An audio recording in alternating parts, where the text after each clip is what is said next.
This is my 1987 BMW K75. It's the base model, the standard one with no fairings. Apparently they sold just over 18,000 of these. I bought this bike in the year 2000 and I've done roughly 65,000 miles on it.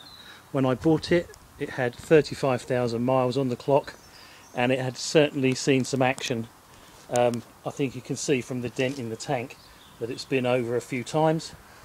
This is a fantastically reliable bike, but like all bikes, things do go wrong. Corrosion gets into them, wear gets into them. Like all bikes, they need to be maintained, cleaned, looked after, and if possible kept indoors when they're not being used. These bikes are really well engineered. The tanks are aluminium, they tend not to corrode.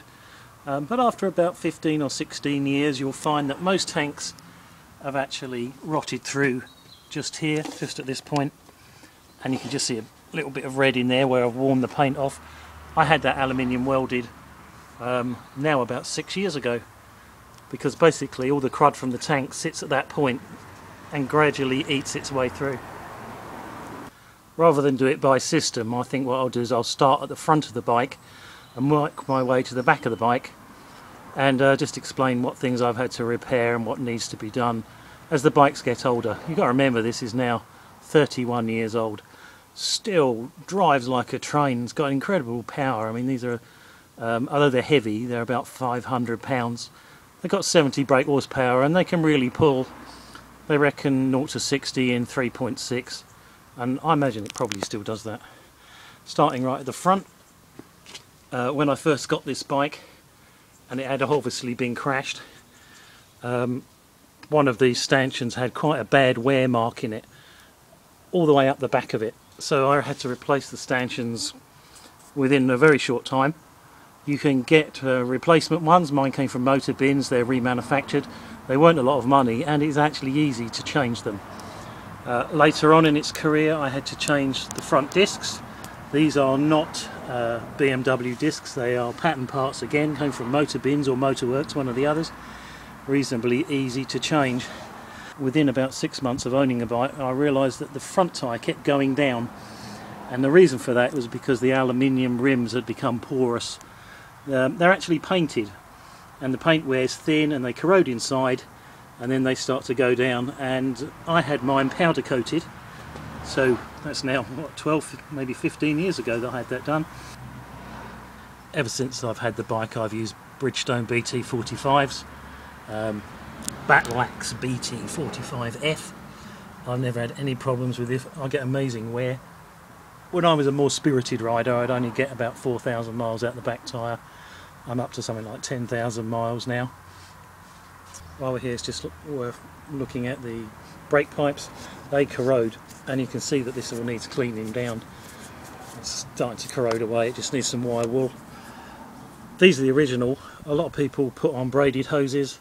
That's probably a really good replacement, and I'll end up doing that at some point.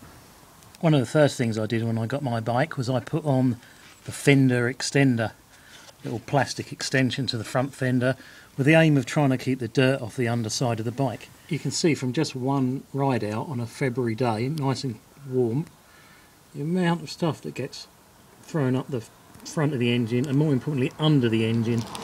Just there is the oil pressure sender. That's all covered in mud. You have to clean that quite often. And then here is the manifold. These bolts, these rust like hell. Mine are all stainless replacements, and I've replaced the studs as well. Just in there is a copper seal. The copper seal, they can break up after a long period of time, and you will start to get backfiring. The other thing that does happen is that the manifolds rust just here, and when they rust to the point where there's pinholes in them, then you'll get permanent backfiring, and you can either try and repair the manifold or just get another one. They're made out of stainless steel and they're actually relatively cheap to get. This is where the combined oil water pump is. Mine packed up around about the 65,000 mile mark, and it's really obvious what's happened. Oil and water drops out the bottom of the bike and it gets really hot really quickly. They're really expensive. I think I ended up paying something like 200 quid for that pump. Easy to change though, as long as you can undo all the fastenings. The original fastenings are usually long gone. All mine are actually stainless replacements now. Usually what happens is you try and take them off and the head's round, and there's lots of swearing and use of heat guns and impact hammers, and they have to be replaced. You can get a whole kit for the bike, which is really expensive, 200 odd pounds, but you can actually get partial kits which are all the small fastenings, and they're the ones you actually really need. The big fastenings never go. One of the problems of having a naked bike as opposed to a faired bike is that you only have to go 50 miles down the road in the rain and the thing's absolutely covered. So this is one trick.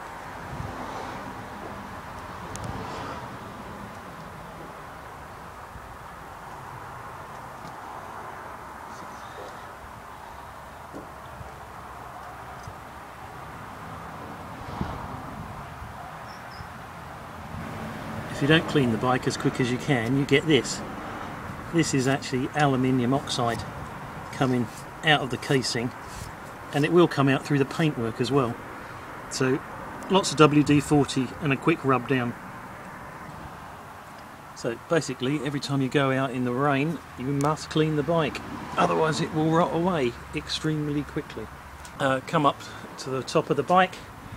This is my third headlight. I've come off this bike a few times. These are really expensive. I'm on my second or third set of indicators. Obviously the bike's been pranged a few times and they break off. They've got a screw inside there, and then they've got a plastic lug, and it's designed to fall apart, but it can only do that so many times before you have to actually replace it. There's loads of people selling these. I mean, the Cafe Racer boys are doing us all a favour by selling the stuff off cheap. And if you've got one of these bikes that you want to keep in a pure condition, look for the Cafe Racer boys and buy the gear up now.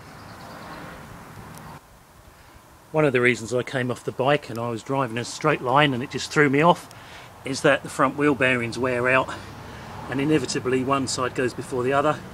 You bang the brakes on, spins the front wheel round and you're off.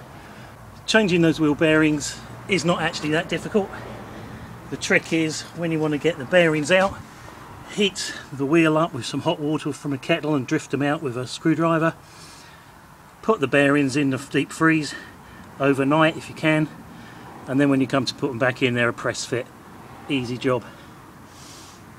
Now the radiator, this is my third radiator. What happens is that the temperature sender to the fan packs up, or the fan packs up, and that one hot day of the year, you know, the one where it goes up to 26 degrees, that's what kills the radiator. And it actually happened to me twice because I didn't realise that the fan had stopped working as well. And I've actually done a video on how I've changed that and put a new fan in. So the fan shroud is behind there, and I put in a new aftermarket one. And in order to make sure that it never happened again, the fan has its own independent switch. So about 4 years ago I stripped the bike right down and I had the frame powder coated, and when you do that you really need to change the head bearings. What I found was that it was impossible to get the bearing races off of the actual stem, so I just changed all the other races and put in new bearings. When I first got the bike it was equipped with these clocks, and you can see that the needle is a bit bent from when it's had an accident. You can also see that this is quietly cracked up, like the craquelure finish you get on old classic cars. Eventually the rev counter stopped working, which is why I changed it. These clocks are really prone to getting moisture in them, and they have these vents in the back with a little Gore-Tex vent, but that makes absolutely no difference. Bike's been standing out in the sun for an hour now, and you can see that the dials are misting up. There's nothing you can do about that. It's just bad design, I'm afraid. Now if we compare it to the one that I've got on the bike, the one that's on the bike, the main difference you can see is this one's got a clock, and it says on there Ultima. These are supposedly the top of the range clocks. I bought these about 15 years ago and they were really expensive. I paid some stupid money, like 120 or £130 for these clocks. But it was brand new and it was in the box. Funnily enough, the glass, or the plexiglass, this plastic, this cracks in the sunlight, and you can see that there is actually a tiny mark there, but it cracked right across very quickly, and I had to complain, and they sent me the whole new front, which was really good, and they sent it to me for free, so I was quite happy with that. But watch out for that. Keep these covered up if you're in a hot country. The switches are high quality units and they last a really long time. I mean, mine are the originals from 1987. You can see that the paint wears off them and they do take a lot of abuse. They do become brittle, and what tends to happen is that the screws snap off inside them, and I've got a problem with this one on this side, that in order to take this off I have to very carefully manipulate the screws because one of them really is ready to break. I've seen people doing 3D printed parts. It's probably a good way of getting repairs. Apparently these break and these break. That's not happened to me. A year or two ago I put some handlebar risers on just to bring the handlebars up a couple of inches to help ease my back. The only problem with that is you can then not have the switch pad, the pad here that has all the function switches in. As mine actually hasn't got any switches in, it didn't actually make any difference. And what I've done is the ignition pod, which is just there, is just held on with Jubilee clips. This is a second ignition pod. My first one packed up, and what actually happens is on here, as everyone knows, there is a red light, a warning light, and that tells you whether or not all your bulbs are working. And as you ride along, you pull away, the red light comes on, you pull the front brake and you press the back brake and that light goes out. If that light doesn't go out, it means that one of the bulbs is either failed or it's on its way out. If you find there's nothing wrong with any of your bulbs and it still stays on, it means that the wiring inside there has corroded away and broken up. So that's why I had to replace that. Now, one of the advantages of having the risers is that in the summer you can convert your bike to a cafe racer. So all you need is a pair of drop bars and you can turn it into the standard cafe racer. Now the important thing to know is that these bars are 22mm. They are not 7/8 of an inch. And if you buy 7/8 of an inch bars, none of your controls will fit them because they'll be too tight. These are actually Magura drop bars, which apparently were last on an RD 250 from the 1970s.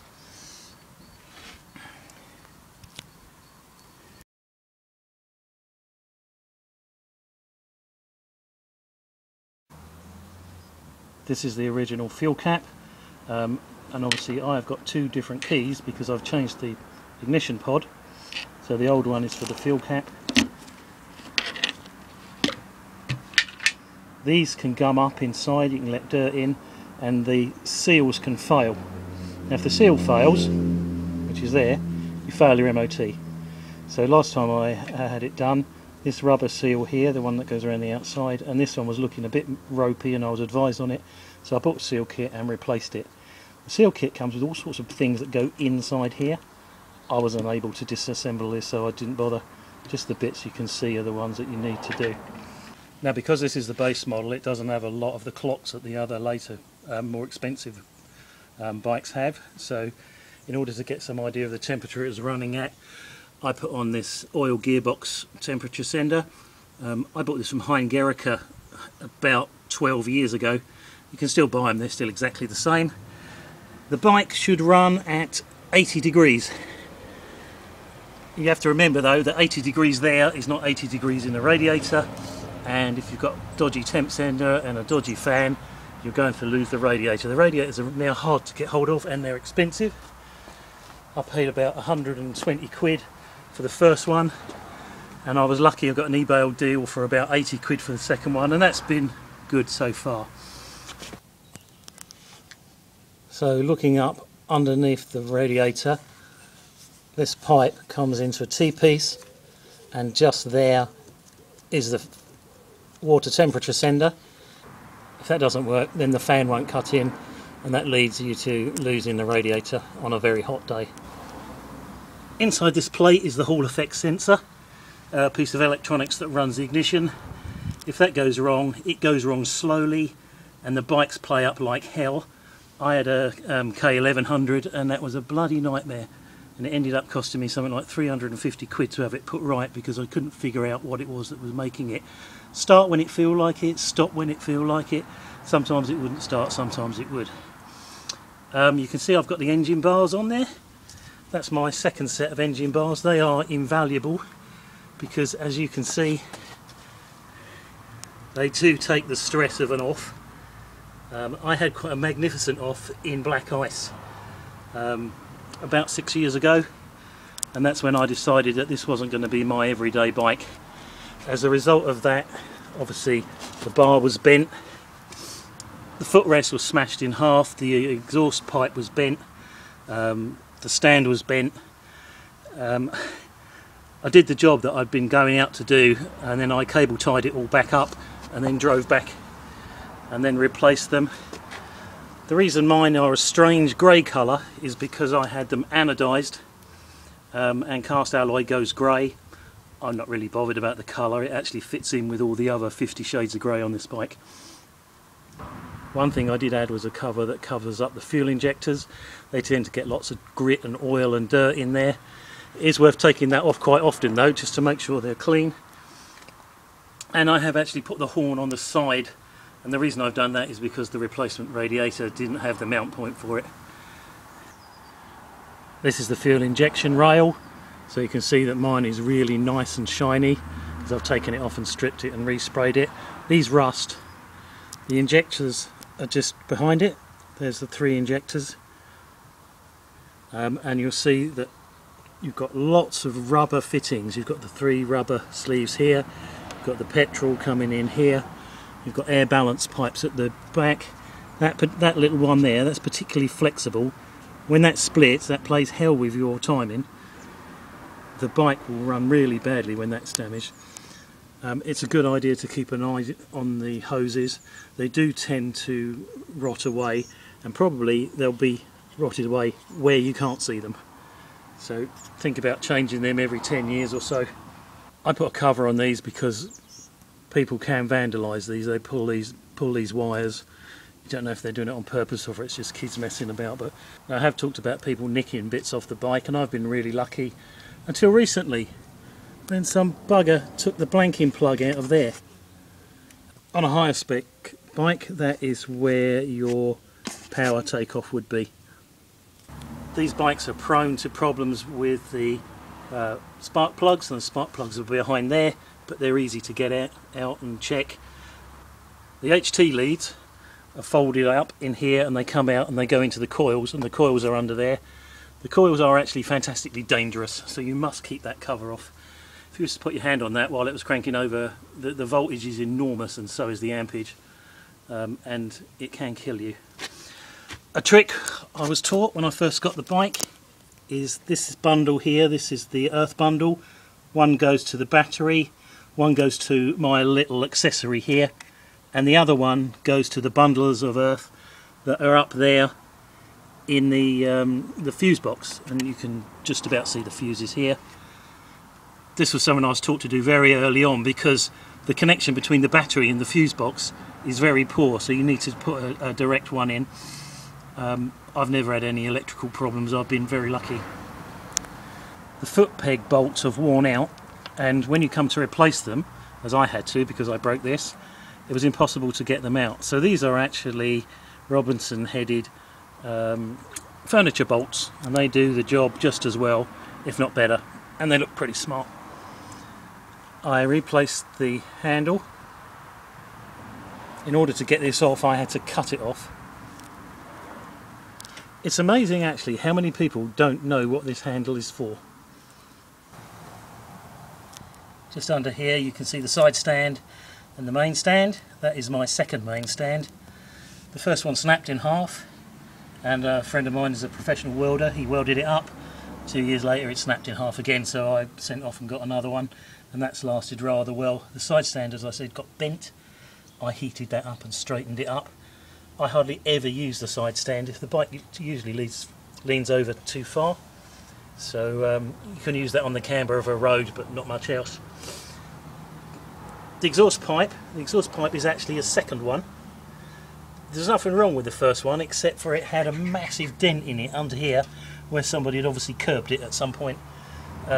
So I decided when this one came up on eBay that I would replace it.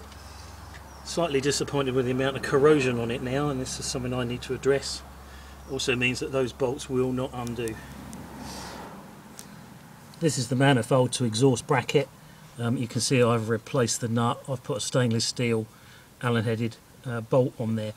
Inside here is a mineral gasket, or at least it should be. Mine's actually full of exhaust paste. Exhaust paste is a much easier, flexible way of repairing it.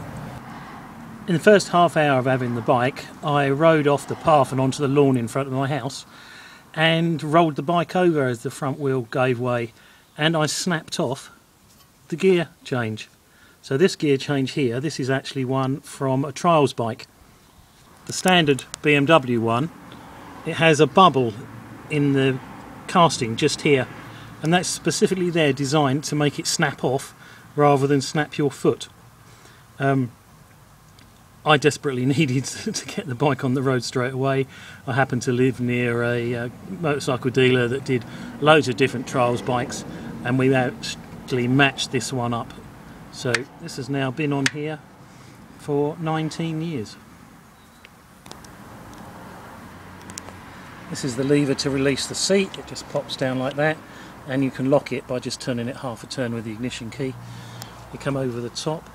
These tend to corrode up, and you need to clean them, and you'll also see that mine's held on with a paper clip so that it's easy to take off when I need to.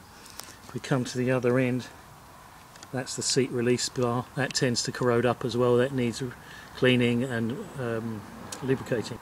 Underneath here is the ECU, this silver box, and there's the input cable, like a big SCART cable. I've never had any problem on this bike, but I had a K1100 which was a source of endless problems, and it turned out that the pins in here had corroded. 2 of them had fallen off. You are able to send these boxes away and get them repaired. I think I paid something like 45 quid for a repair and overhaul and a service. It was a really good deal. So watch out for that. This is the fuel pump and fuel sender connector. Make sure this is always clean and up and out the way and looked after. If the fuel sender goes, the fuel pump goes as well, because it's the same electronic circuit. So I've actually done a video on how to change the fuel pump, so I won't expand on that. So here's the fuse box. I have to say I've never had a fuse go ever. It's always a source of confusion when the bike starts playing up electronically, but it's nearly always something else other than that. This is the side of the ECU with the connection. You can see that's quite rusty, that little screw, that's not good. That needs some attention. And then I've got this really dinky little battery, which is a power line battery. This came from Motobins. One of the problems is it's hard to actually seat it in the correct place, so you need to mess about with this. This strap, by the way, this is an internal source of annoyance because it's always going rusty. Even though I've stripped it, treated it, sprayed it, within a very short time it rusts again. There's not really much I can do about that. This, just out of interest, is something I've added on. It goes straight to the battery and straight to the earth. It's just so I can put in an accessory to run the SatNav. Very simple. I think it costs about 3 quid. These bikes suffer badly from rust up underneath the back of the seat tray, and what happens is that all the rust and the salt gets held in there and it rots them away. So it's a really good idea to, at some point, clean that all up, get it lovely and shiny with a really good powder coat job. It was 120 quid to have it done. There's no way I could have done that and painted it for that money. I've never had any problems with the rear brakes, probably because it's really simple. All it is a pivot and a rod, but it's worthwhile every now and then cleaning this all out. They corrode up. Get that all cleaned up, put some good quality grease in there. Underneath, this is the clutch release mechanism. This is the arm that the cable goes into, and this is the actuator, and it pushes in here, and there's a rubber seal here. These seals split and oil comes out. You can see there's a little bit of weeping there that needs to be attended to. The clutch release bearing is in there, and when that goes wrong, you will know it because it sounds like the bottom end has fell out of the engine. It rattles up while the engine is standing still. As soon as you pull the clutch in, it stops the noise, so that's how you know it's that. That's not actually that difficult to get out and replace, but when you do it, you'll find that all of this is seized up, all this area. This little lever here, this is connected to the side stand, so when you pull the clutch in, this automatically lifts the side stand. This all corrodes up, and you need to get that all apart, give it a really good filing down, tidy up, pack it with grease or copperies or whatever you prefer, and then you're good to go. I did find that the clip that's supposed to go on here, the metal clip, does not fit. Whatever you do, it will not fit. It's almost as though they've changed the spec and you can't make it fit anymore, which is really annoying. I've replaced the rear shock with a Hagen. I didn't actually need to do this, but the other one was looking really scruffy and really untidy, and there was actually nothing wrong with it, and I sold it on to someone else who was very happy with it because they reconditioned it and put it on their bike. The reason I replaced that though was that one of the upgrades I've done is put in progressive springs in the front forks. Again, these came from Motobins.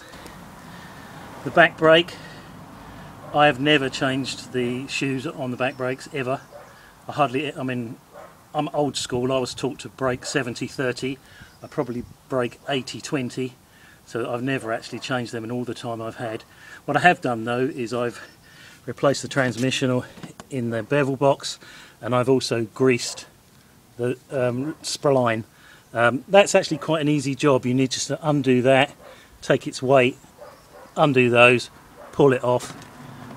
Reasonably easy to do and essential to do sort of every, I guess, 60,000 miles. I used a molybdenum base specialist aircraft grease because my dad's an aircraft engineer. A lot of people use white paste, but I think basically you can use anything, any hypoid gear, as long as you can do it often enough. I've never done the other end, and it's never seemed to have been a problem. You might notice that my casings are all lovely and shiny and everything's clean. That is application of WD-40 and a good going over with wire wool. Every now and then I take out the blanking plugs because these rust, and I give them a good going over as well. In fact, that one needs doing now. That's the gearbox oil. That's the engine oil. The drain points are underneath. This is the sight glass for the oil level, and supposedly it's supposed to go right through the middle, in which case the bottom half will be brown and the top half will be silver. I have found through long years of riding this bike that it actually really wants to be right to the top. When you put it onto the side stand, it will then drop to the middle. The oil filter is inside this plate, and you need to take that plate off, and then you need the special tool to take the filter out. Now the tool is different depending on which filter you've bought, but every time I've bought a filter they've given me a new tool, so I've got a collection. I've got a set of touring cases. These are really excellent actually. This is my third set because I keep breaking them and damaging them and smashing them up, but you get plenty of room in there. I mean, I've got big locks and starter cables and everything. One of the problems with these things is actually getting them on and off of the Z-rail, which is under there. Now the Z-rail doesn't come with the bike, you have to buy that. All my stuff is second hand. I think I got a good deal on this, but what you do tend to find is after a while it rattles loose, and when it does that it's almost impossible to get the case off, so I have to get under there with a spanner and tighten that all back up.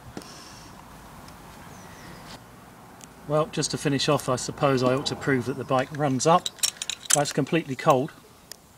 I won't be using any choke, and I'll just start it up.